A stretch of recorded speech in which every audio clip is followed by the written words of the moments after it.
ନା ଯେମିତି ୟୁନିକ୍ ଅଛି ଷ୍ଟୋରି ମଧ୍ୟ ସେମିତି ୟୁନିକ୍ ଅଛି କାହିଁକିନା ଓଡ଼ିଆ ଦର୍ଶକ ଧୀରେ ଧୀରେ ହଲ୍କୁ ବିତୃଷ୍ଣା ଆଣିଦେଲେଣି ଯେ ନାଇଁ ଆମେ ହଲ୍ ଯିବୁନୁ କିନ୍ତୁ ଏଇ ସିନେମା ମାଧ୍ୟମରେ ଗୋଟେ ଜିନିଷ କହିବି ଏ ଡାଟି ପଲିଟିକ୍ସ ତାର ସବଟାଇଟଲ ରହିଛି ପଲିଟିକ୍ସରେ କେମିତି କ'ଣ ଘଟୁଛି କ'ଣ ଅଛି ତା ଭିତରେ ଷ୍ଟୋରି ତ ରିଭିଲ୍ ଏବେ କରିହେବନି କିନ୍ତୁ ୟୁନିକ୍ ଷ୍ଟୋରି ହେଇଛି ଟାଇଟଲ ଯେମିତି ୟୁନିକ୍ ଷ୍ଟୋରି ମଧ୍ୟ ସେମିତି ୟୁନିକ୍ ହେଇଛି जो କୁହାଯାଉଛି जो ହାର୍ଡକୋର ନା ଶୁଣିଲେ ଆଗରୁ ଲୋକେ ବା ଅଫିସର ଡରୁଥିଲେ ଏବଂ କଣ୍ଟ୍ରୋଲ ସେଟ୍ ହଉଥିଲା ସେମିତି କିଛି ଅଛି ନିଶ୍ଚିତ ତା ଭିତରେ ଅଛି ପୁରା ଷ୍ଟୋରି ମୁଁ ଶୁଣି ସାରିଛି ବହୁତ ଭଲ ଲାଗିଲା ବୋଲି ମୁଁ କାହିଁକିନା ଯେତିକି ସମୟ ଦେବି ଷ୍ଟୋରି ଭଲ ହେଇଥିଲା ତ ସମୟ ଦେବି ଆଉ ଷ୍ଟୋରିଟା ଏତେ ସୁନ୍ଦର ହେଇଛି ନିଶ୍ଚିତ ଦର୍ଶକ ଆସିବେ ହଲ୍ ମୁହାଁବେ ଏବଂ ଯିଏ ବି ହଲ୍ରୁ ବାହାରିକି ଯିବେ ସେ ନିଶ୍ଚିତ ଆଉ 10 ଜଣଙ୍କୁ କହିବେ ଯେ ନାଇଁ ସିନେମାଟା ଥରେ ଦେଖନ୍ତୁ ପଲିଟିକ୍ସ ଉପରେ ହେଇଛି ଆମ ଇଣ୍ଡିଆରେ ପଲିଟିକ୍ସ କେମିତି ଚାଲିଛି ତାହାରି ଉପରେ ଷ୍ଟୋରିଟା କରାହେଇଛି ବହୁତ ବଢ଼ିଆ ବଢ଼ିଆ ଜିନିଷ ଆ ଭିତରେ ଅଛି ହାର୍ଡକୋର ପାଇଁ ବହୁତ ଲୋକ ସୁସାଇଡ୍ କରୁଛନ୍ତି ବହୁତ ଲୋକ ଉପରକୁ ଯାଇଛନ୍ତି ନିହାତି ମାନେ ମାର୍କ ନେଇଛନ୍ତି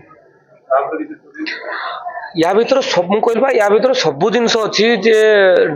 ମାନେ ଯେମିତି ଗୋଟେ ଟଙ୍କାଟା ସେଂସନ୍ ହେଉଛି ଟଙ୍କାଟା ସେଂସନ୍ ହେଲା ପରେ ଜନତାଙ୍କ ପାଖରେ ପହଞ୍ଚିବା ଭିତରେ ଯେଉଁ ସବୁ ବାଟ ମାରଣା ହେଉଛି କେମିତି କେମିତି କିଏ କିଏ ତା ଭିତରେ ସାମିଲ ରହୁଛନ୍ତି କ'ଣ ରହୁଛନ୍ତି ଏସବୁ ଜିନିଷ ଉପରେ ୟା ଭିତରେ ଷ୍ଟୋରିଟାକୁ ବଢ଼ା ହେଇଛି ଆଗକୁ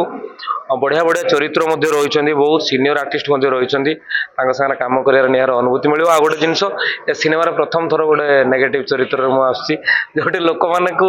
ହସେଇଛି ବହୁତ ଥର ଏଥର ନିଶ୍ଚିତ ଗାଳି ଦେବେ ମୋତେ ଫାଇଲ ହାର୍ଡକୋର ଫାଇଲ ଯଦି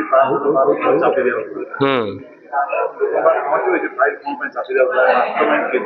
ସେଇଟା ତ ମୁଁ କହିପାରିବିନି କାହିଁକି ନା ରାଜନୀତିରୁ ମୁଁ କୋଶ ଦୂରରେ କିନ୍ତୁ ରାଜନୀତିରେ ସବୁ ଜିନିଷ ହୁଏ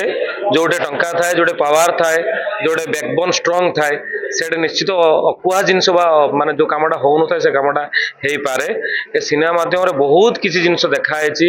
ଡିରେକ୍ଟର ବହୁତ ଭାବରେ ତାକୁ ଡାଇଲଗଟିକୁ ସେ ନିଜେ ବସିକି ତାକୁ ସଜଉଛନ୍ତି ଏବଂ ନିଜେ ମଧ୍ୟ ବସିଥିଲି ବହୁତ ଭଲ ଲାଗୁଛି ସେଥିପାଇଁ ମୁଁ ସିନେମା ପାଇଁ ୟେସ୍ କରିଛି ଆପଣମାନେ ନିଶ୍ଚିତ ଦେଖିବେ ସିନେମାଟି ଭଲ ଲାଗିବ